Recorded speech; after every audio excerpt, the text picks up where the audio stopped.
O, Team Riz Darrell, andito tayo. O guys, sa estimate ko mga 50 plus banyera to. Mga 50 plus banyeras lahat. Kung ating mga kaibigan, andito na yung aming huli. Baulo ba? Mamsa, kapatid ng mamsa pala. Ayan.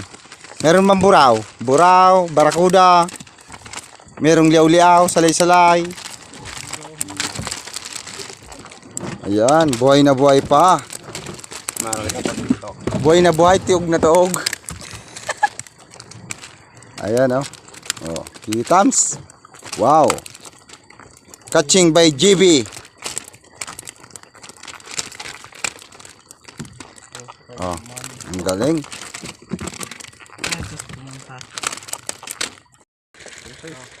Ayan.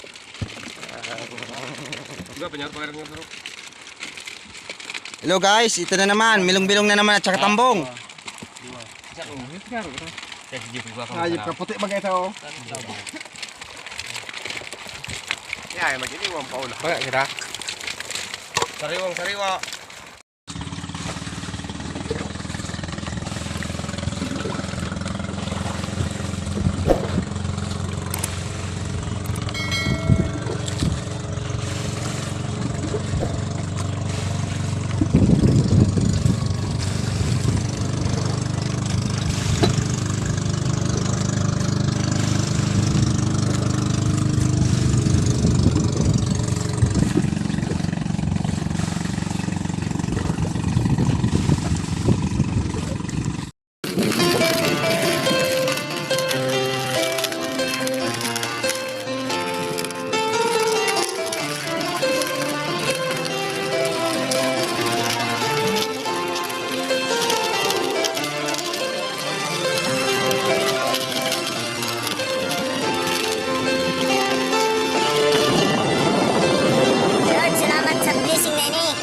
Walk blindly to the light and reach out for his hand.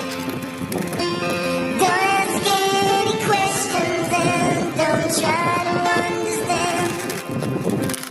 Open up your mind. Maraming blessing po ito sa amin, Lord. Open up your Thank you very much. Ito na yung huli ng Team Riz Darrell. Ayun, ang dami nilang huli banye-banyera yan. So jackpot na naman si Riz at si Darrell. Panoorin natin, daming isda nito. Yun sobrang swerte ng mga marito, huli. At pasensya na sa ating camera kasi gabi to kinuha. Ayun, hinuhuli lang to pagka gabi. Pinapailawan. Papakita natin kung paano diadakip to. Sa bandang kalahati ng video, pakita na yung bangka na may ilaw. Basniga ng tawag. Yung mga battery na ginamit. Ayan si Junakis Junel. At saka si Junakis Kang. Ano na rin kita na kakabuhat? Junakis Eto dili, salay-salay. Sari-sari. Sa bulan? May bulan ka? Ano, kadaing bulan sa mundo. Uy! Ito! Ito binabagsak sa Legazpi City. Yung mga binanyera na isda. Karamihan. O kadalasan doon talaga bagsakan. Basnigan, ito yung tawag dito sa bangka na to. Ayan yung mga service natin. Marami yan. 3 piraso yung service natin. Ito yung bubiyahe ng mga isda papuntang Legazpi. Ito naman yung ating ginagamit sa buya. Ayan. Yung nilalagay ito sa ilalim ng dagat. Tapos nilalagyan ng lubid. Tapos iiwan ng mga isang linggo hanggang sa dumami yung isda, yung mga dumadapo sa buya na to bago hinuhuli ng palakaya naman. Ayan yung battery na mga ginamit natin. Ayan, ang importante rito may natin mapakita dito sa ating video kasi kailangan ng mga manonood to. So yan, mga 3.8 ang halaga nito na battery na to. Kina-charge lang to. Ito yung ginagamit sa pagpapailaw ng ating padaraw kung tawagin. Ito yung ilaw nito, nag-aakit ng isda para dumami sa ating bangka. Ayan, nabangan natin ito palagi, yung mga dumadalaw na isda. So ayan, testing natin, green ang ilaw na ginagamit. So sabi nila ay kami pa lang ang gumagamit nito, wala pang masyadong nakakaalam nito. Ayan, technique namin para dumami yung aming huhuling isda. Ayan, lakas kahit maliwanag, lakas niyan. Ayan, Motolite yung ating gamit na battery. Kaya rechargeable battery. Dito na tayo sa Basnigan. Gamit naming pangpailaw ay battery, Electron ng brand. 4 na ilaw yan. Tapos 4 din na battery. Kaya ang aming tawagin sa Bicol ay ikot, lambat. Oh, laki ng lambat na yan. Ito yung pang trap ng mga isda na huli natin. Mamaya pagka marami ng nanong isda dyan dumalaw, kukunin na namin ng lambat na to. Dumadalaw na yung mga isda dyan sa ilalim.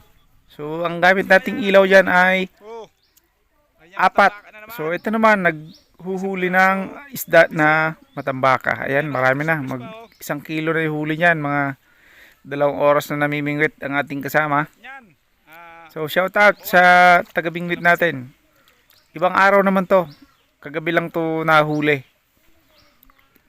So ayan, mag-umpisa na kaming ibaba yung lambat. Ayan, ayan ang proseso niyan. Ganyan na ganyan mismo. Kagabi lang to kinuhanan. Ay kasama ako diyan. Ako yung videographer. So maya maya panoorin nyo yung proseso. Kinakabit na yung lambat sa mga lubid para pumailalim siya. Tapos lalagyan ng bato na mga kalahating kilo para lumubog siya. Sasabay dyan sa lubid. Yung pinagtalian. Hindi na nga lang natin na video yung pagtatali ng lubid sa mga bato para lumubog. So ayan, iniisa-isa na nailagay yung bato at lubid sa lambat. Ayan, maya lang pagkatapos nyan ay papalubugin na natin kasi starting na to ng paghuhuli ng mga isda.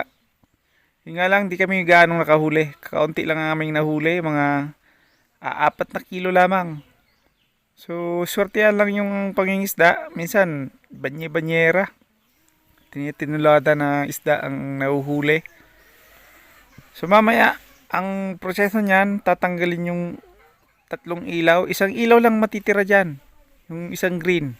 Kapag huhuli na yung isda. Dahil hindi pwedeng maliwanag yung ilaw natin kasi makikita na yung lambat na nakapaikot na sa kanila. Kailangan medyo madilim talaga. So ayan yung lawlawan na tinatawag, yung malaking bamboo at dyan na nakalagay yung lubid. Ayan, pag hinila yan ay unti-unti nang iibabaw yung ating lambat. Unti-unti nang matatrap. Unti-unti nang matatrap ang ating mga isda na huhulihin. So dito, ano nangyari dito? Ayan. Hihilain na namin yung lubid para umibabaw na yung lambat. So ilang lubid ba yan? 2, 3 sa unahan, 2 sa gitna ng bangka, 3 din sa hulihan ng bangka. So ayan, start na kami. Tatanggalin na namin yung ilaw banda sa dulo. Titira lang yung gitna. Ayan, ito, start na ng paghihila ng ating lubid. Ayan, 3 kami dyan. Tig-isa kaming lubid. So, ayan na. Pagkatapos nyan, after mga 7 minutes, ay ibabaw na namin yung ating lambat. Ayan. Hihilawan natin yung lambat kung nandyan na ba. Na-trap na natin yung mga isda sa ilalim. Wala pa. So maya lamang yan. Gano'ng karami. Iipunin lahat ng lambat dito sa hilera na to. Hanggang makuha natin yung isda. Luluwas na natin yung ilaw. Ayan, panoorin nyo lang mga kapobre. Salamat po sa suporta. Thank you very much for watching.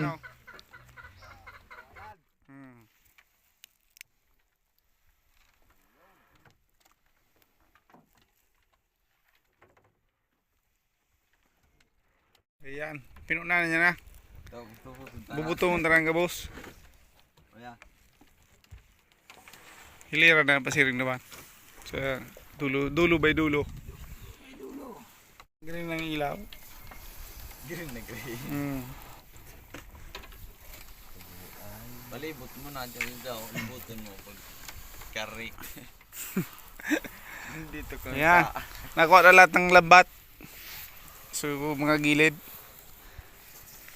Asilayan na yan pa akyat lahat. Nag-shoutout ka? Shout out sa mga parasira.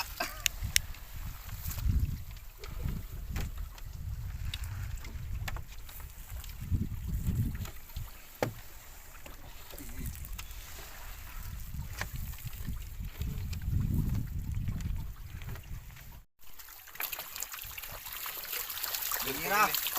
Pagili ka sa cellphone, nakulong. Oo. Ang tanong. Banyera. Banyera. Ay. Lagayan. Ay, ito. Ayun.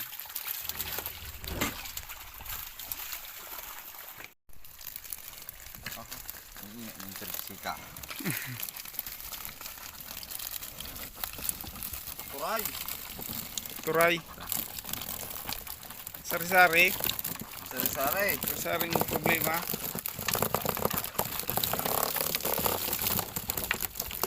Yun.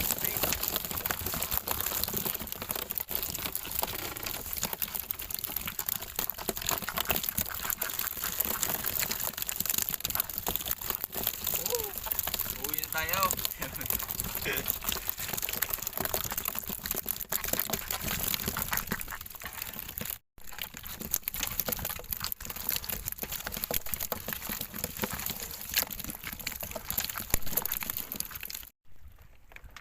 Ayun yung lubid, dinaayos na natin yung mga ginamit. Ibabalik sa dati. Ayan. Ito na yung malapit na kami umuwi. Kasunod niyan yung ating ginamit na lambat ay tatanggalin na. Ilalagay na sa dati.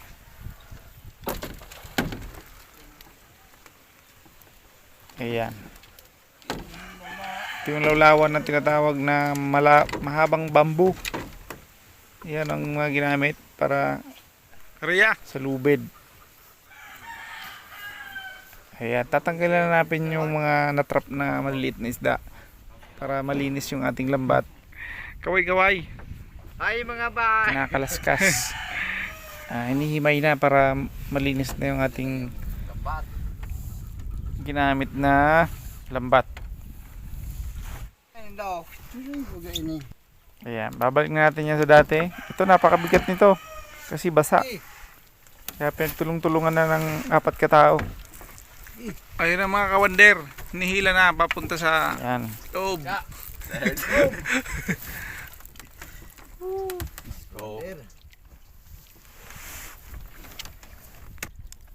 Biba Blue yan, papa na ko. Oh, yan eh. Nagpapahingalo muna sila. Napagalaw. Oh, sige. Sobrang bigat niyan mga kaibigan. Kaya tulong-tulong pagbuhat.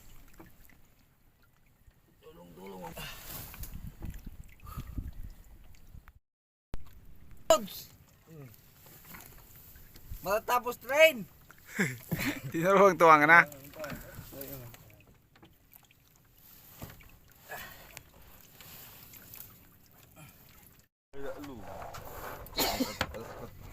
Kaya sa angkla.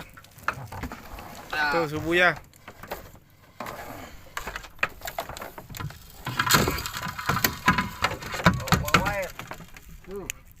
Nuluyan na tadi dan dakop.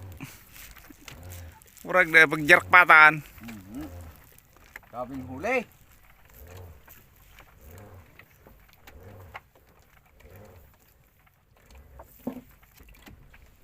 Kaya kinuha namin yung angkla kasi pauwi na kami.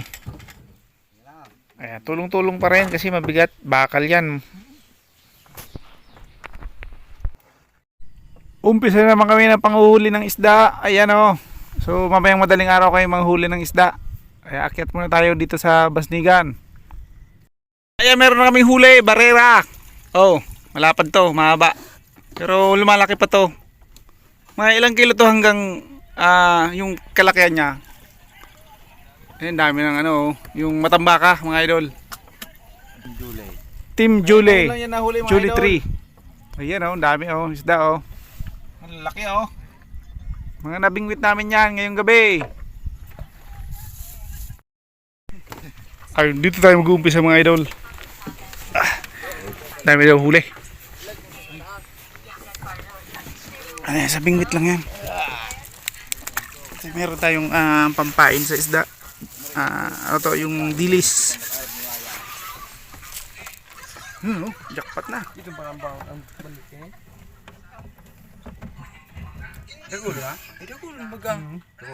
Dito na tayo sa Basnigan. Gamit naming pangpailaw ay battery, Electron ng brand. 4 na ilaw yan. Tapos 4 din na battery. Kaya ang aming tawagin sa Bicol ay ikot, lambat. Oh, laki ng lambat na yan. Mamaya pagka marami ng nanong isda dyan, dumalaw, kukunin na namin ng lambat na to. Si Waya nakahuli na. Oh, ayan, matambaka na naman. Isang piraso. Isa lang. Ayan oh, fresh na fresh pa oh. Sarap niyan. Sabawan. May kalamansi. Ayan yung kulay green na dalawa, kabilaan. Underwater na ilaw yan. Ayan yung diskarte para makahuli tayo ng isda. Ayan yung mga dumadalaw na isda. Naaakit sila sa kulay na yan, green. Uy, nasa vlog na kamo.